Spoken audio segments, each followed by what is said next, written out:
네, 윤석열 대통령의 비상계엄 선포로 변동성이 커진 외환시장의 또 다른 변수는 일본 엔화 가치입니다. 일본 중앙은행이 오는 18, 19일로 예정된 금융정책 결정회의에서 기준금리를 올릴 경우 엔달러 환율과 원엔 환율도 출렁일 가능성이 큰데요. 엔화 흐름은 어떤지, 엔캐리 트레이드 청산 가능성은 있을지 변정기 미주은행 전문 모시고 얘기 들어보겠습니다. 전문님 어서 오세요. 안녕하세요. 네.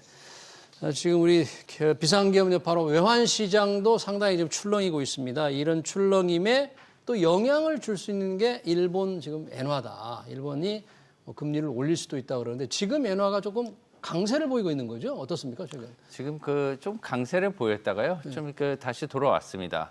이제 150엔 달러 기준으로 예. 이제 달러엔 기준으로 환율이 150엔대에서 지금 거래가 되고 있고요. 네. 뭐 140엔대까지 이렇게 내려갔었어요. 예.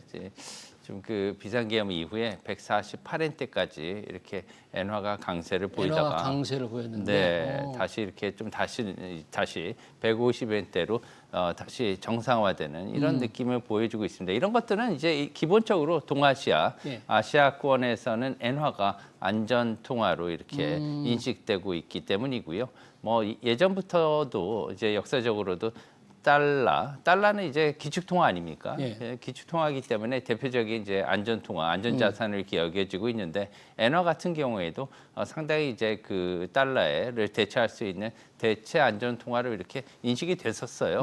하지만 최근에 이렇게 미국의 기준금리 인상이 대폭적으로 이루어지다 보니까 이제 미국의 기준금리가 굉장히 올라가니까 상대적으로 미국 달러의 매력도가 엄청 올라간 겁니다. 엄청 올라가니까. 상대적인 거기 때문에 모든 게 예. 이제 엔화에는 이제 뭐 최근에 이제 기준금리가 이제 마이너스 금리 폐지하고 예. 금리가 조금 생기지 않았습니까? 예. 하지만 이제 아직도 뭐 1% 미만에 이렇게 미미하기 때문에 예. 그래도 이왕이면은 안전 통화 중에서 금리가 좀 높은 이자가 조금 나오는 그런 통화를 선호하기 때문에 달러가 이제 엔화에 비해서 매우 이렇게 강하게 된 거죠. 그래서 이제 100대에 있던 예. 뭐 2021년도만 해도 이제 그 달러엔 환율이 102, 103 이랬었어요. 그럴까요? 예, 네. 2021년 1월 달까지만 해도 달러엔 환율이 102, 103이었는데 예. 이게 160엔대까지 이제 올해 7월에 이렇게 치고 올라간 거였거든요. 이렇게 한 60% 가까이 엔화가 약세를 보였습니다. 그 이유는 뭐냐면 이제 그만큼 미국의 기준금리가 5.5%까지 올라가서 그런 거죠. 그러면 최근에 이제 엔화가 이제 강세를 그나마 조금 보였다. 뭐 다시 최근에 다시 또 약해졌다고 하지만 이제 약간의 변화인데 이게 일본 중앙은행이 뭐 이달에 금리 정책 결정 회의를 앞두고 있어서 금리를 오를 가능성이 있다 이런 기사도 많이 나오던데 혹시 그런 가능성이 높은 겁니까? 네, 지금 뭐 설왕설래 하고 있습니다.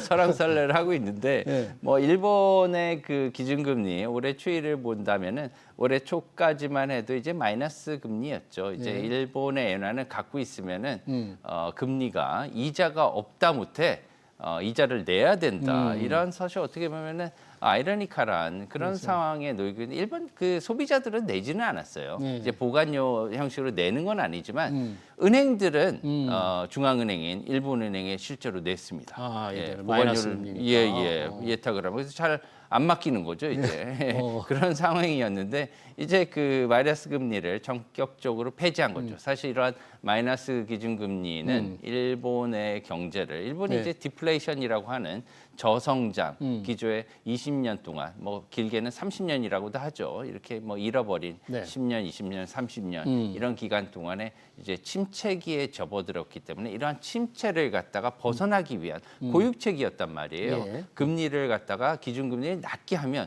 투자가 일어날 거다. 이제 기업들이 돈을 쓰는데 부담이 없기 때문에 이런 식으로 하려고 했었는데 이제 그래도 잘 안 올라가다가 최근에 이제 코로나19 이후에 모든 국가들이 돈을 찍어내기 시작했습니다. 그렇죠. 왕창 풀었죠, 돈을. 그래서 이제 자기만 이렇게 돈을 일본만 돈을 풀 때는 그만큼 효과를 발휘하기 힘들었는데 유럽도 미국도 거대한 이러한 경제 대국들이 권역들이 돈을 갖다 다 찍어내다 보니까 지구 전체가 물로 덮인 거예요, 유동성으로. 유동성으로. 그래서 이제 공중 부양이 된 거죠. 예. 이제 그렇기 때문에 이제 심지어 올해는 가장 큰 화두가 뭐냐면 일본은 이제 20년, 30년 동안 잃어버린 20년, 30년 동안의 문제가 뭐냐면 저성장과 디플레이션이었습니다. 디플레이션. 예, 네. 물가 하락이 문제였어요. 물가를 상승시키기 위해서 굉장히 노력을 많이 했었던 거죠. 오죽하면은 일본은행의 정책 목표는 물가 안정이 아니라 물가를 상승시키는 거였습니다. 물가를 일정 수준까지 올리다. 그게 예, 목표다 이거죠. 중앙은행의 초유의 목표죠, 예. 이것은. 그런데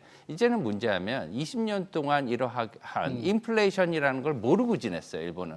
근데 인플레이션이 이제 다가오는 그런 조짐이 보입니다. 아. 예, 그래서 물가가 예상보다 높단 말이죠. 물가가 높아지니까 이제 경제도 좋고 다 좋은 보이는데 주가도 오르고. 근데 왜 우리는 이렇게 가난하지? 외국인들이 와서 다 쇼핑하고 그다음 와서 이제 관광하는 데는 좋은데 왜 우리는 해외여행 가기 어렵지. 그리고 우리는 가처분 소득이 이렇게 많이 줄었는가 이러한 뭐 자각에 빠지게 되는 거죠. 예. 그러면서 일본인들이 기분이 안 좋아지는 겁니다. 그래서 이것을 이제 사실 일본 정부와 은행들은 타기를 해야 되는 그런 상황이고요. 지금 현재로서 본다면 일본은행이 지금 그 FOMC가 10월 19일 우리나라 새벽 시간 있고요. 바로 몇 시간 뒤에 이제 오전 중에 한 12시 보통 12시나 1시 정도에 발표가 되는데요. 19일 날이요. 예, 네. 같은 날입니다. 같은 우리나라 날이네요. 시간으로는. 같은 날 FOMC와 BOJ가 기준금리 결정을 하게 됩니다. 네. 이 과정에서 지금 일본 내에서는 BOJ가 금리 인상을 할 것을 약 50대 50으로 보고 있어요. 50대 50. 네, 그럼 좀 지금- 예측 불허네요, 지금. 예. 그럼 인상론과 현재 유지론 사이에 어떤 의견 서로 정책이 그렇게 다른 거예요? 인상론자들은 물가 때문에 그렇고 그러니까요. 유지론자는 왜 유지할 필요가 왜냐하면 있는 일본 사람들은 보수적인 사람들이 많습니다. 그리고 굉장히 그 돌다리도 두드려보고 가는 그러한 정확성을 요구하는 경우가 많아요. 확신이 있을 때만 움직이는 거죠. 예. 그래서 지금 인플레이션이 아니라 지금 2%의 물가 목표를 우리가 달성을 했느냐 확실하게.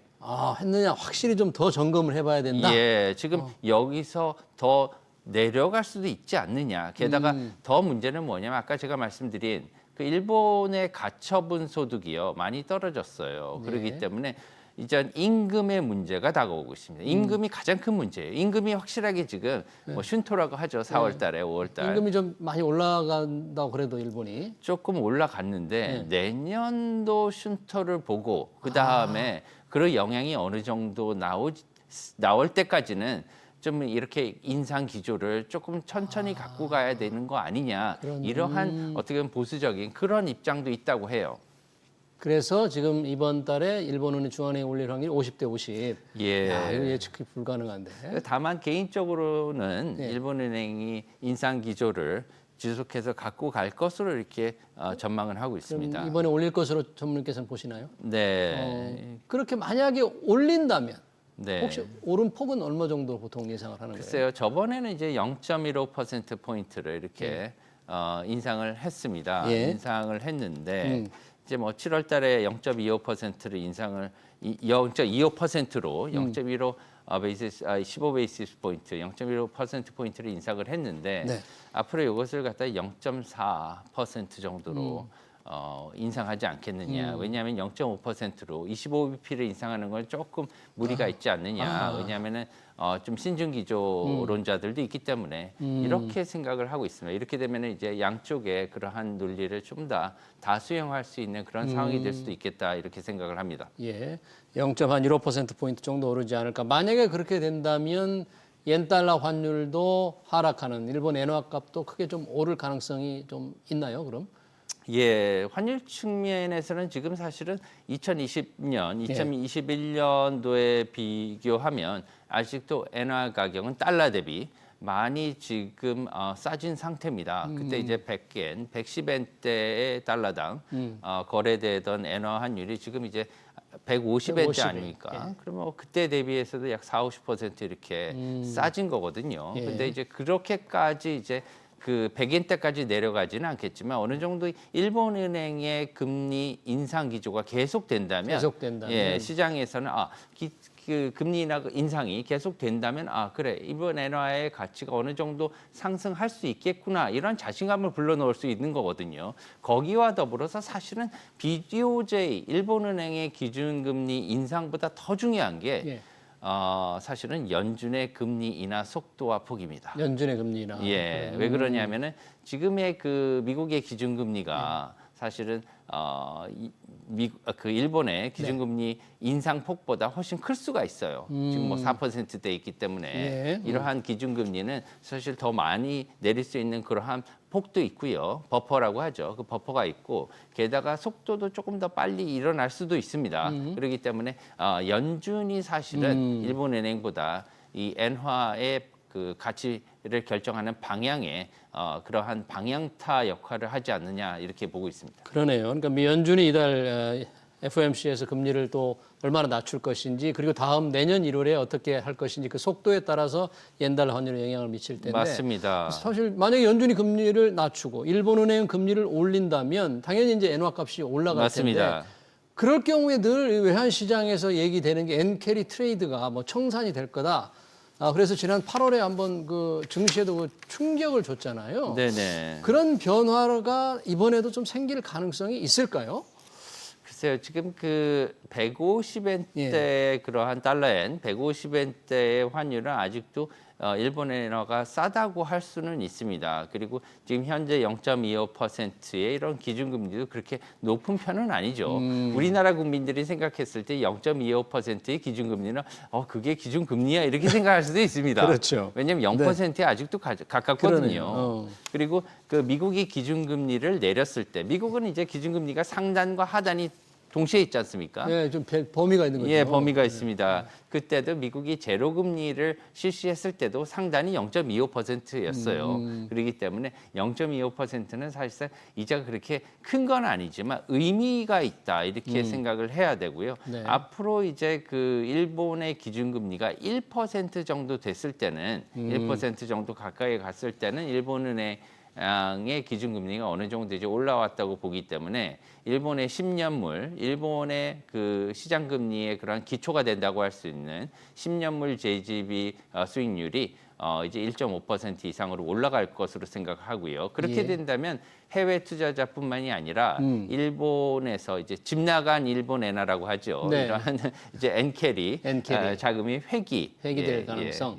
다시 돌아올 수 있는 가능성. 이것은 이제 누가 하라고 해서 하는 게 아닙니다. 예. 왜 그러냐면 일본의 그런 그 채권들, 예. 일본 엔화 표시 채권이 이제 매력도가 1.5% 이상 10년물이 올라가고, 올라가면. 예. 그렇게 되면 이제 20년, 30년물은 지금도 이제 많이 올라와 있는데 이런 것들이 이제 2, 3%대로 이렇게 올라간다면 당연히 이제 일본의 국내 투자자뿐만이 아니라 기관 투자자뿐만이 아니라 해외 투자자들도 어느 정도 뭐 환율이나 아니면 파생 상품의 그런 가격 그 여부에 따라 좀 달라지긴 하겠지만 이제 들어올 수 있는 가능성이 많이 있어 보입니다. 그러니까 집 나간 엔화가 들어오는 과정에서 생긴 게 뉴욕 증시가 충격을 받았거든요. 청산이라고 했죠. 네, 그런 상황이 생기지 않을까 하는 걱정, 우려, 전망이 있는데 그 정도까지는 안 될까요? 네, 이제 뭐 사실은 그때 이제 8월 5일이었죠. 8월 5일 이네요. 예, 8월 5일날 블랙 먼데이가 이제 엔화 뭐 청산 때문에 그렇다 네. 이렇게 얘기가 많이 있었는데 개인적으로는 뭐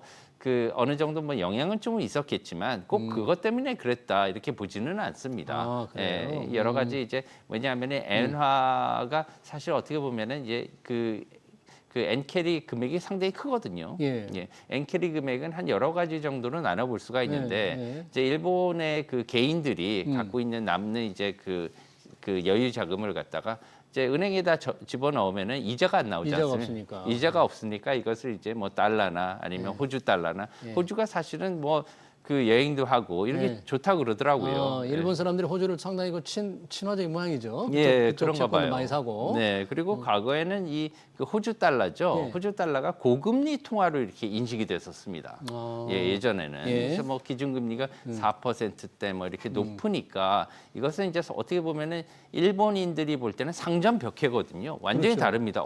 여기 갔더니 금리가 뭐 갔더니 5% 가만히 있어도 그냥 뭐 호주 달러로 바꿔서 예금을 해놨더니 거기서 놀러 가서 이제 뭐 이자도 받고 이자 받은 돈으로 다 놀다 왔어. 이렇게 할 수가 있어요. 그게 사실 옛날에 말했던 그 와타나베 부인이거든요. 와타나베 부인. 예, 네. 그래서 이제 개인들의 엔캐리가 시작됐고 두 번째는 이제 기업들의 엔캐리입니다. 기업들의 엔캐리. 예, 네. 기업들의 엔캐리는 뭐냐면은 이제 해외로 가서 이제 공장을 짓고 수출을 거기서 이제 우리나라 뭐 기업들도 마찬가지죠. 그렇게 하잖아요. 예, 그렇게 투자를 하고. 맞습니다. 투자를 하고 이걸 갖다 이제 갖고 들어와야 되는데 계속해서 이제 그 엔화의 금리가 낮은 거예요. 그래서 달러로 갖고 있으면서 해외에서 갖고 있으니까 네. 달러가 계속 강해지더라는 거죠. 달러가 강해져서 갖고 있는 자산 가치, 이 통화의 예. 가치가 더 높아지는데 예. 이자도 생기더라는 거예요.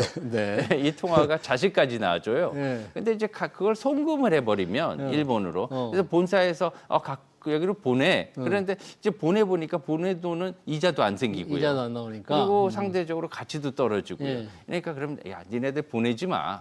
갖고 있어봐. 그럼 이렇게 자산 가치가 계속 올라가게. 예, 그런 돈들이 상당히 많이 있는 거죠. 그것도 사실 어떻게 보면은 기업들의 엔캐리 자금으로 포함될 수가 있습니다. 마지막으로는 이제 금융기관들의 이런 엔캐리인데요. 예. 왜냐하면 이제 우리나라는 예대 마진이 있지 않습니까? 그렇죠. 예대 마진이 이제 예대 마진도 어느 정도 기준금리가 높아야 이것도 할 수가 있는 거예요. 근데 뭐 이제 마이너스 금리는 뭐 고사하고요. 네. 0.25% 이런 기준금리 하에서도 예대 마진은 상상을 못 합니다.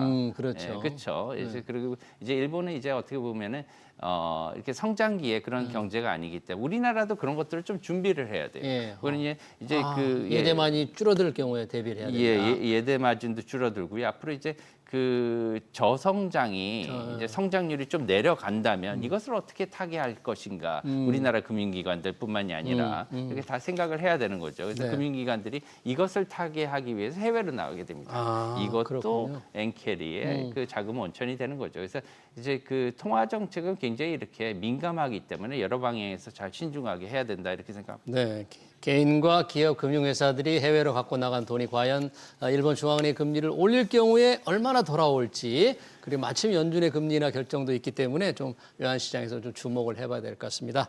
최근 일본 엔화 환율 동향 관련 얘기 잘 들었습니다. 지금까지 변정규 미주은행 전무였습니다. 전무 고맙습니다. 감사합니다. 네.